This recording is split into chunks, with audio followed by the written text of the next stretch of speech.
Mega bilang hubungan Bu Mega dengan Pak Presiden itu baik-baik saja, tapi kita tahu dinamika belakangan politik Pak Presiden dan Bu Mega cukup digambarkan sama publik cukup panas, Pak. Ada rencana pertemuan Pak Presiden dan Bu Mega dalam waktu dekat, Pak, kira-kira? Saya belum tahu jadwalnya, ya belum tahu kan. Dalam bulan Agustus ini kan juga ada banyak event ya. Yang jelas nanti pada tanggal 16 ada pidato kenegaraan, terus kemudian tanggal 17 ada upacara detik-detik proklamasi, di mana nanti Presiden akan hadir menjadi inspektur upacara di IKN. Ini untuk Bu Mega sendiri sebenarnya sudah diundang belum sih, Pak?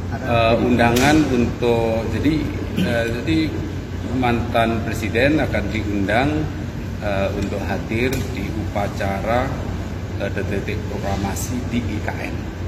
Sedangkan Presiden dan mantan Wakil Presiden itu diundang hadir di di Istana Merdeka. Tapi ada konfirmasi belum Pak, antara mungkin Pak SBY, Bu Mega apakah akan hadir? Kami belum karena proses undangan juga masih akan segera dikirim. Kami akan cek dan konfirmasi. Pak, terkait dengan isu cawe-cawe Pak Presiden terhadap kepengurusan PDIP yang baru, ini kan juga mengemuka baru-baru ini banget Pak. SK kepengurusan baru katanya sudah ada Iya, ini tadi saya tunjukkan ke Pak Presiden, beliau juga ada berita apa ini gitu. Padahal kita beliau sama sekali tidak tahu sama sekali mengenai itu. Jadi nggak ada sama sekali cerita itu. Pak, soal mobil sewa yang di IKN itu kan katanya angkat 25 juta per hari Pak, dan katanya butuh 1.000 unit Pak, itu gimana Pak? Jadi untuk apa untuk upacara?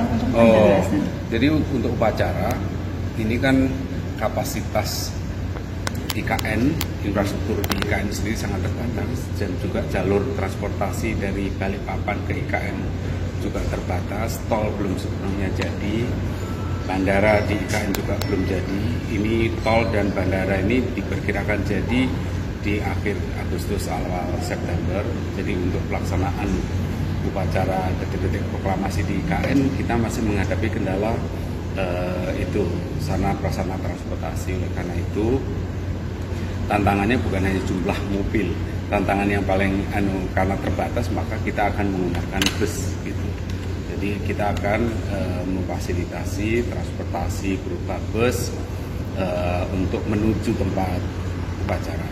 Jadi kita bagi tugas. Kalau itu kan kalau penyelenggaraan upacara itu kan memang dibiayai oleh negara ya. Ya ada masalah setiap tahun juga. Itu dikritik terlalu mahal gitu Pak, 25 juta per hari untuk angkat. Oh iya, itu kan lokal, pasar lokal, itu bukan kita. Dan kita besok nggak akan menggunakan itu kan, kita akan menggunakan. Berapa Pak bisnya Pak nanti? Aduh, nggak tahu. Itu bis listrik berarti ya Pak? Atau bis biasa? Kan ada juga keterbatasan infrastruktur yang ada di sana kan. Kita harus menyediakan banyak bus, itu pun kita sudah berkoordinasi dengan aparat setempat, aparat di Kaltim, Pemda, Pemkab, dengan Kapolda, dengan Pangdam, bersama-sama berkolaborasi untuk agar apa yang dibutuhkan dalam proses detik-detik proklamasi itu bisa tercukupi.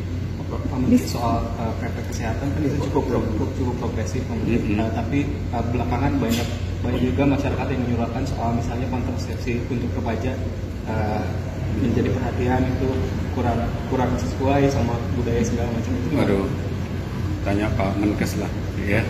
Kalau anggaran upacara IKN akhirnya membengkak nggak Pak? Tadi kayak tantangan transportasi. Ya karena upacara sekarang itu kan diselenggarakan di dua tempat, tentu saja anggarannya ya tentu lebih besar daripada sebelumnya, tetapi tidak signifikan. Nggak apalah saya. Berapa kali lipat Pak? Aduh, mungkin Pak Kasatgas yang tahu. Pak, penggunaannya bus itu tadi bus yang biasa atau bus listrik? Tergantung ketersediaan di tingkat lokal. Atau campur gitu? Ya, kan tergantung ketersediaannya di sana. Oh, berarti izin kemarin kan Pak Pratik sempat bilang katanya banyak ormas yang nanti untuk ikut upacara di IKN.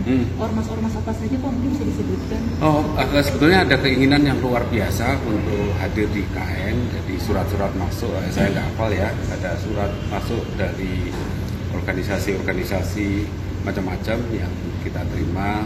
Tapi kami sampaikan bahwa peserta upacara di IKN itu adalah by invitation ya, kita yang ngundang karena sekali lagi itu kan sangat-sangat terbatas. Kita fokus pada peserta dari masyarakat lokal. Karena kan kalau masyarakat lokal itu kan tidak membutuhkan daya dukung yang misalnya pesawat, kan nggak mudah juga ya. Kita memikirkan bagi beliau diundang tapi kemudian nggak bisa hadir karena kekurangan pesawat, tidak ada hotel yang siap di sana dan seterusnya. Salah satunya mungkin Pak, Mas dari Wah, banyak. Pak, Ya. tahun 2018 lalu kan Pak Pratik sempat juga bertemu dengan adik Joni yang waktu itu pas upacara Joni Pak namanya, Manjat. yang pemanjat yang bendera itu. Oke. Waktu itu kan Pak Presiden juga Joni mengungkapkan kepada Presiden jika ditanya akan masuk TNI, dan sekarang dia mendaftar TNI tapi tidak diterima. Gitu. Saya nggak tahu deh. Ini menjadi viral karena Joninya meminta Pak Presiden untuk gitu. Oke. Ya mungkin karena ada parameter juga ya, saya nggak tahu. Tapi kami akan cek. Tentu saja kan ada proses seleksi. Oke, saya kira itu ya. Sidang kabinet Pak, apakah bahasannya tentang apa gitu? Apakah sudah ditetapkan? Jadi itu sidang kabinet kan sidang kabinet paripurna. Tentu saja pembahasannya akan lebih bersifat umum ya. Lebih seperti sidang kabinet pada paripurna pada umumnya. Jadi nanti kita akan sidang kabinet paripurna di sana, semua menteri diundang.